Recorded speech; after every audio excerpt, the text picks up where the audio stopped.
getting the body of their dead boy back, as they did, as though the boy were alive and well. It's so important to them. And it means the immediate end to the war itself, not just Gaza. It's the war itself.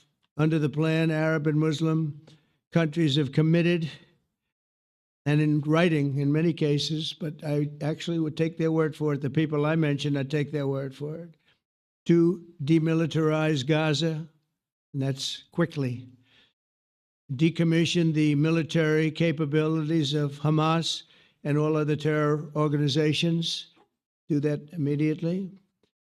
And we're relying on the countries that I named and others to deal with Hamas. And I'm hearing that Hamas wants to get this done too, and that's a good thing.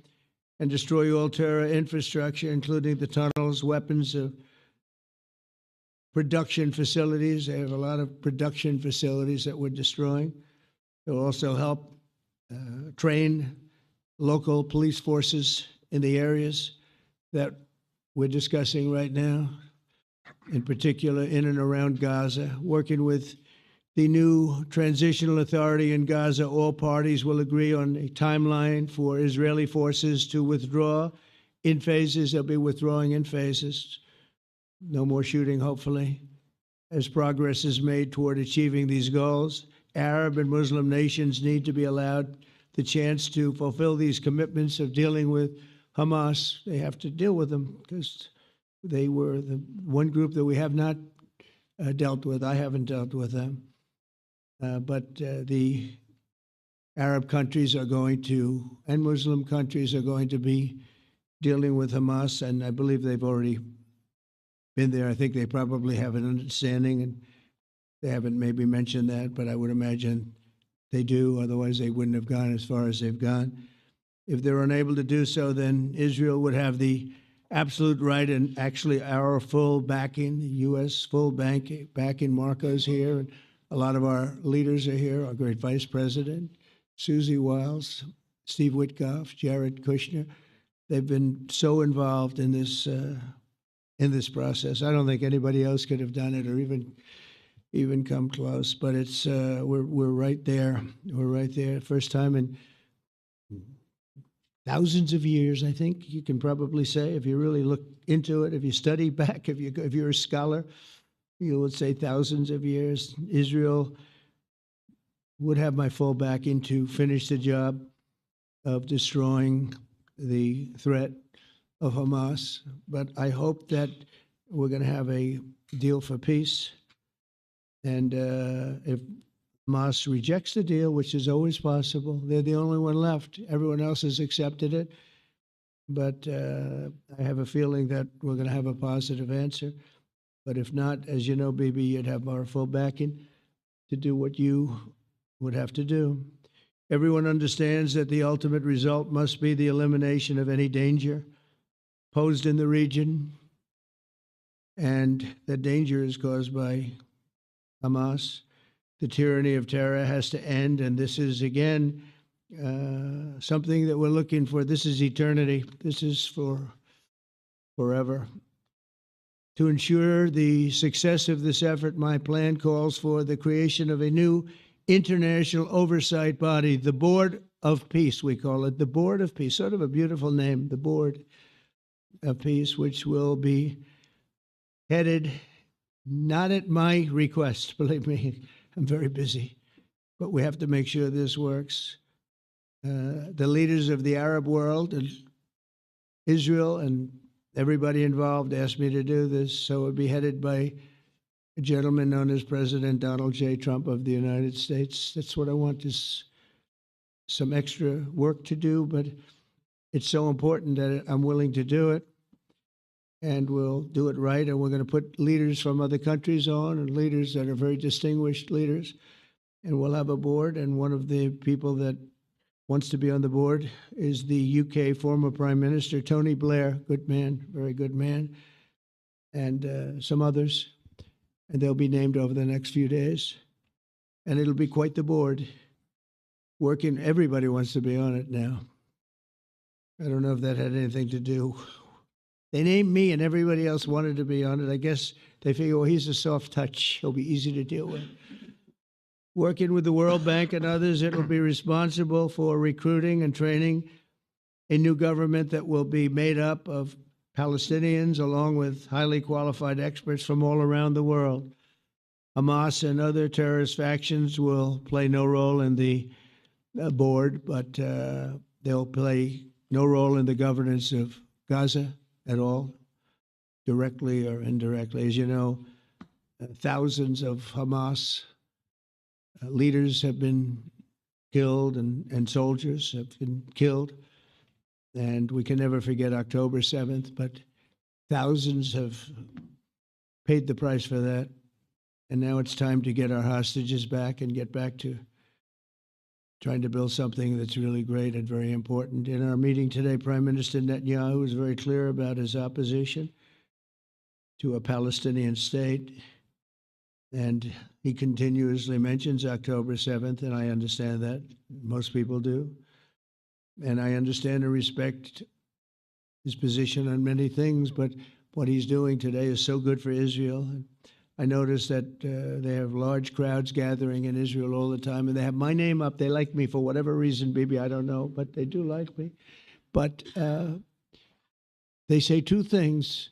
Please get the hostages back and please end the war. They've had it. It's had it. So I think it's a very popular thing you do because he's a warrior. He doesn't know about getting back to a normal way of life, but he is a warrior, and Israel's lucky to have him. But now the people want to get back to peace. They want to get back to normalization in a true sense. Several countries have foolishly recognized the Palestinian state. As you know, some of our European friends, allies, good people, but they're really, I think, doing that because they're very tired of what's going on for so many decades. They've been presidents and prime ministers for years, and during this time, having to do with the Middle East, all they're doing is talking about the same thing over and over. They want to see it get back. And nobody wants that more than me, or I believe Bibi too. But the people of Israel want it. They really want it. They want the hostages back. That includes the probably 32 bodies that we're talking about, 20 people that are living, 32 or so people that are dead, and they want to have peace. So let us not forget how we got here. Hamas was elected by the Palestinian people. Israel withdrew from Gaza thinking they would live in peace. Remember that a long time ago, they withdrew. They said, you take it. This is our contribution to peace. But that didn't work out. That didn't work out. It was the opposite of peace. They pulled away. They let them have it. And I never forgot that because I said, that doesn't sound like a good deal to me. As a real estate person, I mean, they gave up the ocean, right? Ron, they gave up the ocean. They said, who would do this deal? And it still didn't work out. They were very generous, actually. And they gave up the most magnificent piece of land in many ways in the Middle East. And they said, all we want to do now is have peace. And that request was not honored. Instead of building a better life for the Palestinians, Hamas diverted resources to build over 400 miles of tunnels and terror infrastructure, rocket production facilities, and hid their military command posts and launch sites in hospitals, schools, and mosques. So if you went after them, you'd be after them, and you wouldn't even realize you ended up knocking out a hospital or school or a mosque. That terrible thing, terrible, terrible way to have to fight. No fight is good, but that's a real bad one. So there are many Palestinians who wish to live in peace. Many. I've seen so many of them. And they have support. And I challenge the Palestinians to take responsibility for their destiny, because that's what we're giving them. We're giving them responsibility for their destiny, fully condemn and prohibit terrorism and earn their way to a brighter future. They don't want the life that they've had. They've had a rough life with Hamas. If the Palestinian Authority does not complete the reforms that I laid out in my vision for peace in 2020, they'll have only themselves to blame. We're giving them an amazing footprint, and they have amazing support from the leaders of the Arab world and the Muslim world, a great Great leaders. These are great leaders. These are unbelievable leaders that have built great countries and very wealthy countries. What the future holds for the Palestinians, no one really knows, but the plan that we put forward today is focused on ending the war immediately, getting all of our hostages back, getting everything back. Hard to believe when you even say it, and creating conditions for durable Israeli security and Palestinian success. Israeli security is going to be involved. We're going to help you. We'll be there with you in terms of helping with security. We want to make sure it works. We just want to make sure it works. There shouldn't be a shot fired. Now, there will be, I guess, because that's the way it seems to be, but there shouldn't have to be within a few days. There shouldn't have to be a shot fired. And maybe for eternity. Wouldn't that be nice? I hope it's true. I can tell you the leadership of that region feels that there's a good chance of it being true. So this will lead to this agreement that we're talking about will lead to a sustainable long-term peace. No president in history has been a greater friend of the state of Israel than I have, in addition to negotiating the Abraham Accords. I like to say it that way because the real people, that's what they call Abraham. I would say Abraham, but it's so much nicer when you say Abraham. So much more elegant. But the Abraham Accords are amazing. Jared, you did that along with your group of geniuses, and nobody thought that could be done. We have 4 countries, and Sleepy Joe Biden didn't do a thing. He didn't even know what the hell they were. He should have had them fold up. But I think this will also lead to packing them. And who knows, maybe even Iran can get in there. I hope, we hope we're going to be able to get along with Iran. I think they're going to be open to it. I really believe that. But they could be a member. I long ago said, I'll bet you at some point Iran will be a member of the Accords. And little did I realize it was going to take this turn. That was some turn we did with the B-2s. But I think they might very well be there because it's a great thing for them economically. I recognize the eternal capital of Israel. I opened the American embassy in Jerusalem. That was something that everyone said would never be done, could never be done. Virtually every president for many, many years, for decades, would campaign on making Jerusalem the capital of Israel. They campaigned on it over and over. Is that right, Steve? Is that right? Everyone, and when they got to it, and I understand why now, because it was so, when I got to office, I campaigned on it too. I said, we're going to make it. And then I'd get calls from the leaders of various countries saying, please don't do it. Please don't do it. It'll end the whole world. Please don't do it. And finally, I just didn't say anything, and I did it. People were calling me before I did it because they heard I was going to do it. And leaders of countries were calling me, and I think it was on a Thursday that I did it, and they'd call me Monday, Tuesday, Wednesday, 3-4 times a day, and I said, tell them I'll call them back on Friday. And I announced it on Thursday, and I called them back, the biggest people in the world, and they said, you've done it. I said, done what? You've made the capital of Israel, Jerusalem, and we wanted to talk yet. I wish you called me a little sooner. Maybe I could have done something about it. So that was a lot easier than getting into an argument because I knew what they were calling about. And you know what? It turned out to be amazing. Everybody thought it was going to lead to the end of the world, right? The end of the world, Ron. That's what they said. It didn't lead to anything. It just led to something that I promised and something that was very, very popular for Jewish people and a lot of other people, too. I recognize Israeli sovereignty over the Golan Heights, and I cut taxpayer funding to the corrupt United Nations Relief and Works Agency. And United Nations was interesting because, as you know, a few days ago, they introduced me. Ladies and gentlemen, the President of the United States. I'm looking at my teleprompter, and the thing was dead, stone cold, dead. The thing's up here. I have a long, beautiful speech to make. I'm back 30 feet back, and I'm saying, they're introducing me. There's nothing on my teleprompter. So, but I made a speech. I actually got good marks. You think Biden could have done that? I don't think so. I don't think he could have done that. I don't think too many people could have done it. But actually, it was actually more of a speech from my heart, if you want to know the truth. I think it was maybe better in certain ways because it was from the heart. It has to be from the heart. Otherwise, you're in big trouble.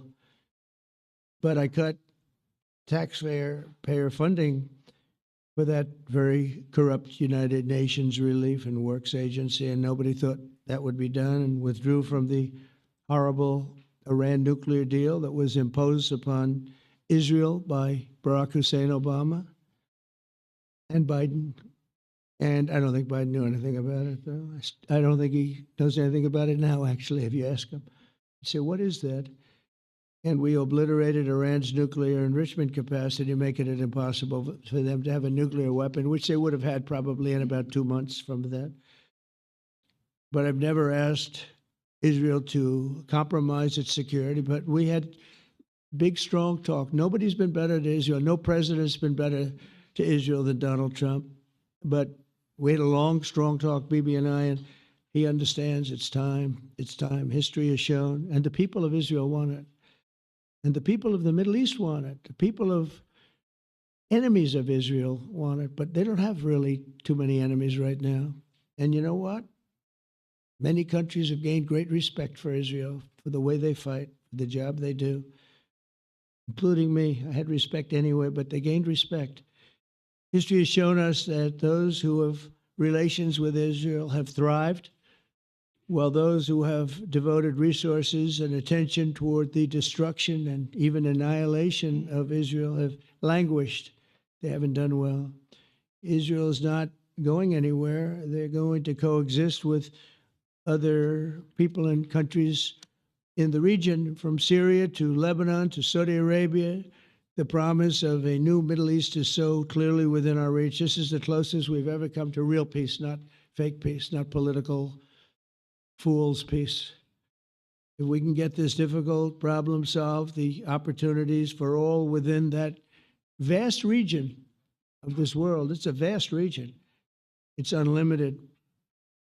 The Abraham Accords show that all countries are better off when they communicate and work together and embrace new opportunities. I hope Jared and Steve and Susie and Marco and JD, we have great people. I hope you guys are going to work very hard to get these other countries in, because now they have no excuse. There's no longer an excuse. They were somewhere hesitant. And I tell you, the 4 countries that went in, I give them tremendous credit, and it's worked out incredibly well for them. In the same spirit, I'm pleased to report that earlier today, we took another important step toward greater understanding in the region. A short time ago, we had a historic phone call in the Oval Office with Prime Minister Tani, who's really a great person. So we had a great talk, and I was on the phone, and Bibi was talking. Prime Minister Al-Thani was of Qatar. They really had a heart-to-heart conversation. It was a great conversation, I thought. It was productive. It was everything that you need to have something turn out to be successful. And I want to thank Bibi, and I want to thank the Prime Minister. It was fantastic.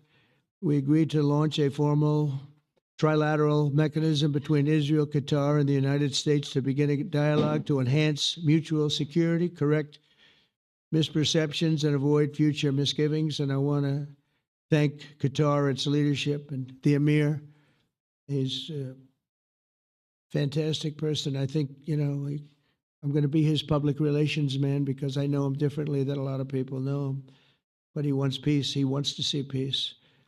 And his people, and they really acknowledge the critical role that they've played as mediator.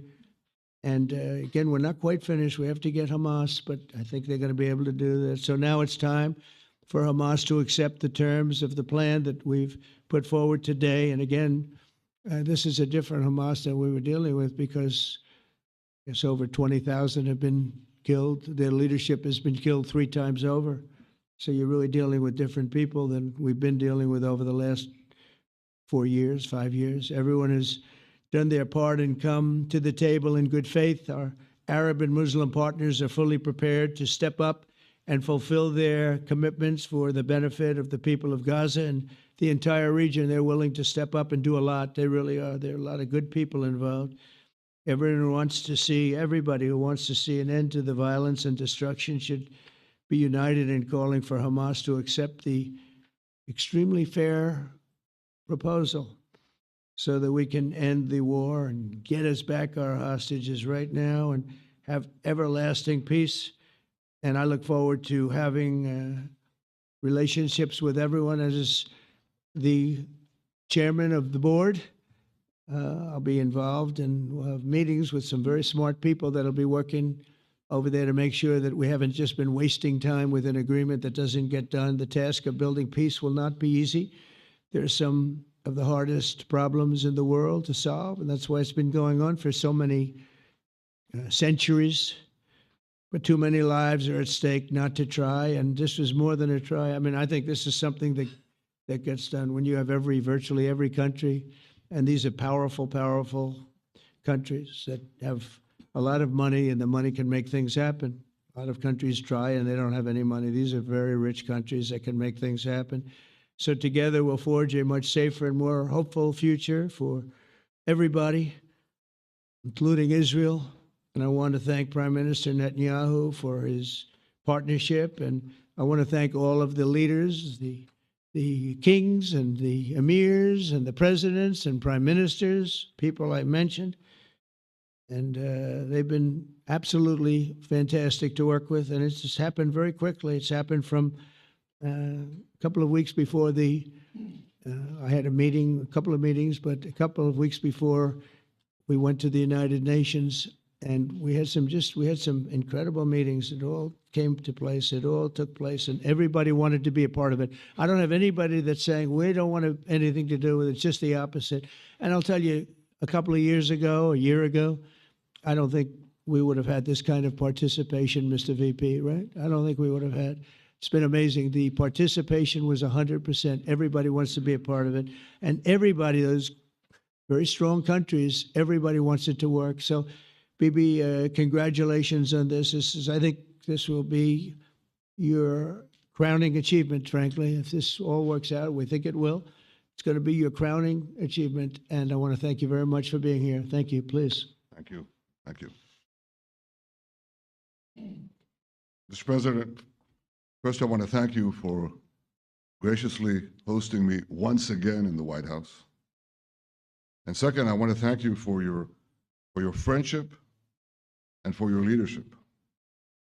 From Jerusalem to Tehran, from the Golan Heights to Gaza, you've proven time and again what I've said many times. You are the greatest friend that Israel has ever had in the White House. And Mr. President, you and I both know it's not even close. While you focus at home on making America great again, your leadership abroad is changing the world for the better, ending wars and advancing peace.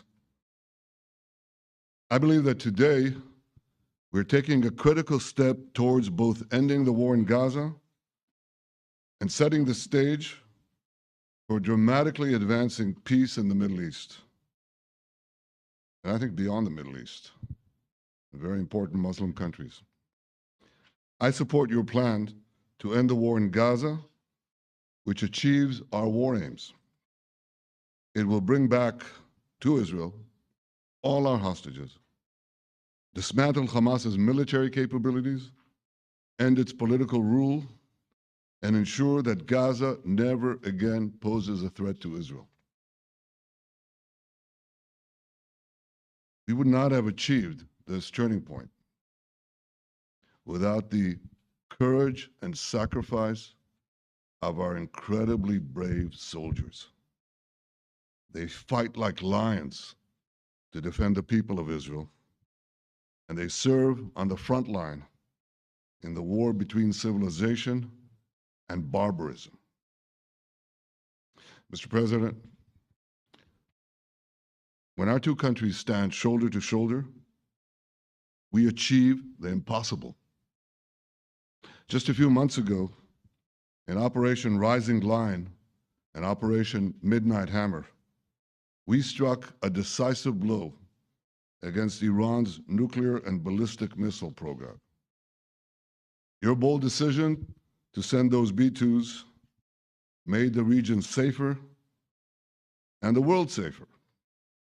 Now, under your leadership, we're taking the next step to win the war and expand the peace. Your plan is consistent with the 5 principles my government set for the end of the war and the day after Hamas. Everybody asks, what is your plan for the day after Hamas? Here's our plan.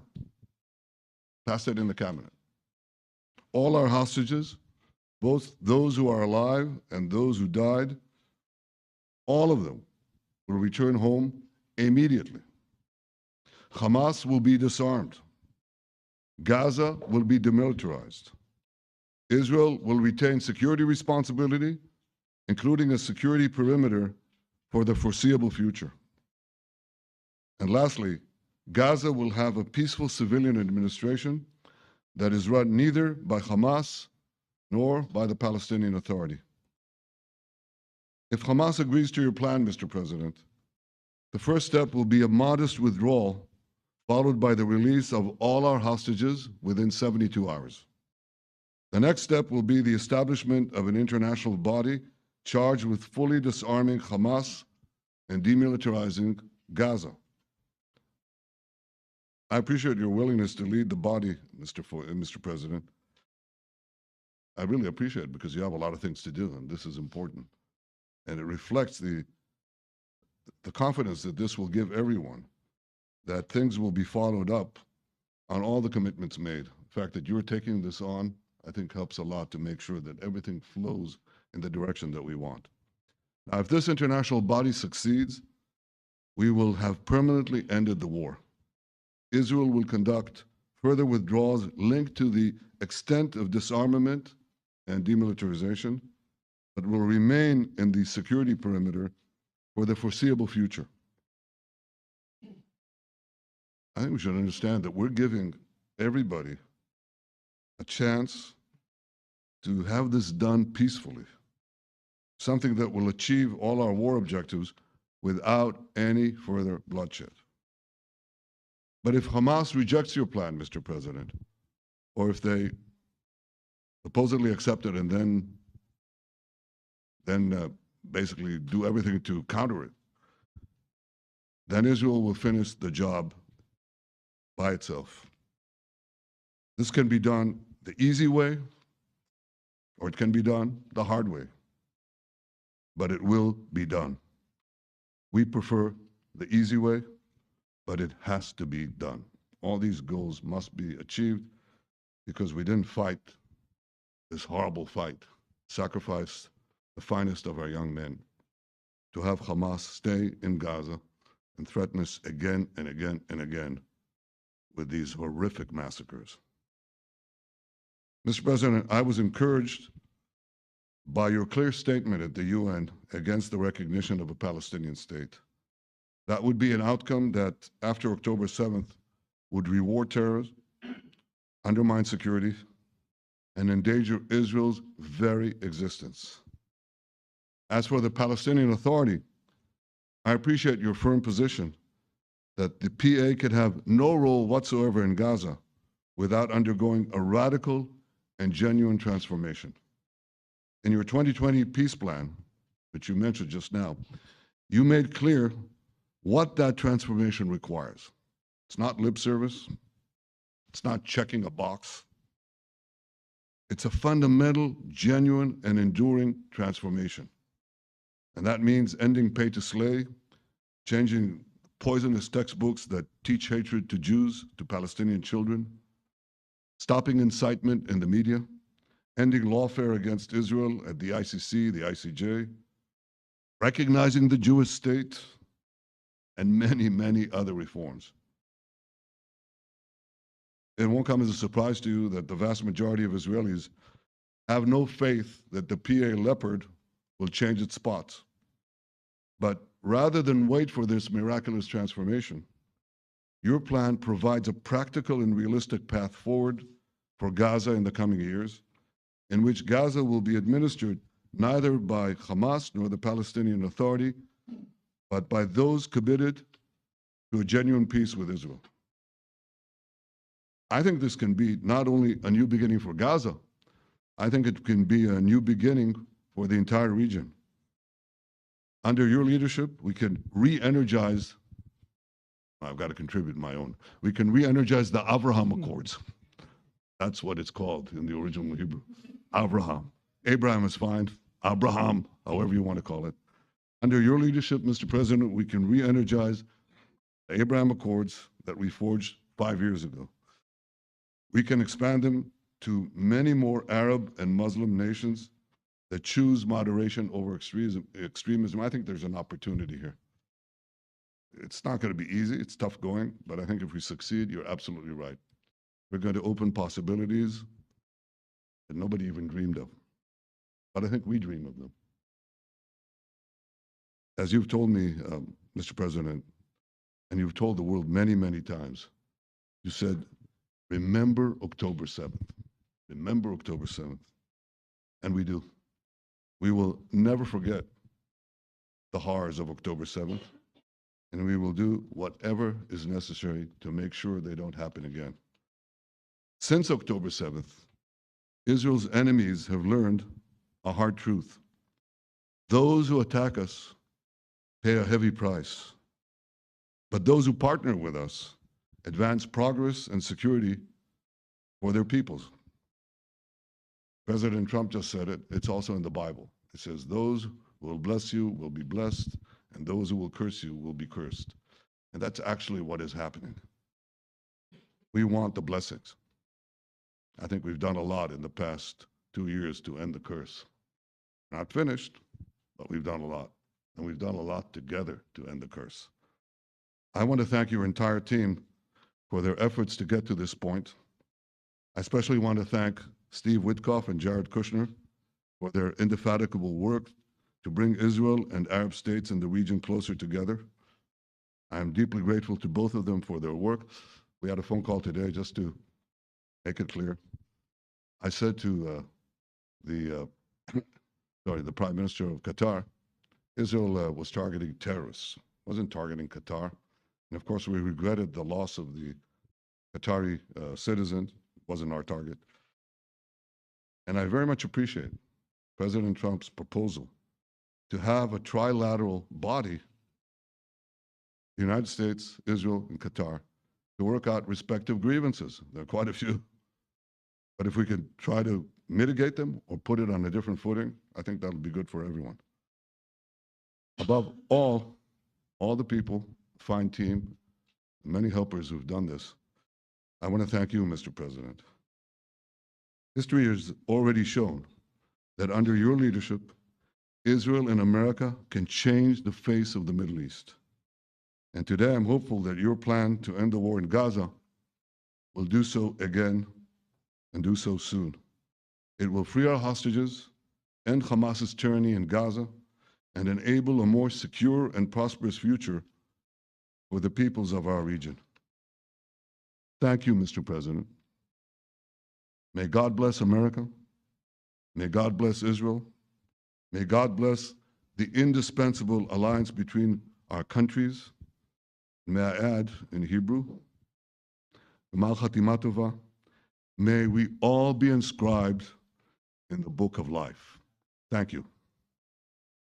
Thank you very much, Bibi.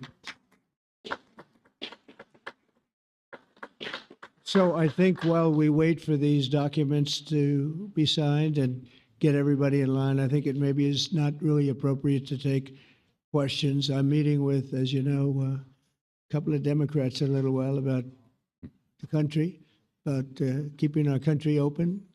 They're going to have to do some things because their ideas are not very good ones. They're very bad for our country. So we'll see how that works out. But this is something that was really historic today. This was something that was amazing. I think, Bibi, I mean, depending on you, I think while we're waiting for signatures and waiting for approvals from a lot of different countries that are involved in this, we probably shouldn't take questions, or would you like to take a question or two from perhaps a friendly Israeli reporter, if there's such a thing? That's a very, very tough proposition. But I would think, Mr. President, that I would go by your instinct that this is, we'll have enough time for questions. Let's settle the issue first, I think. Thank you very much, David. Thank you.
Right. Unhook me. This one? Too red. God bless you. There you go. Thanks, Katie.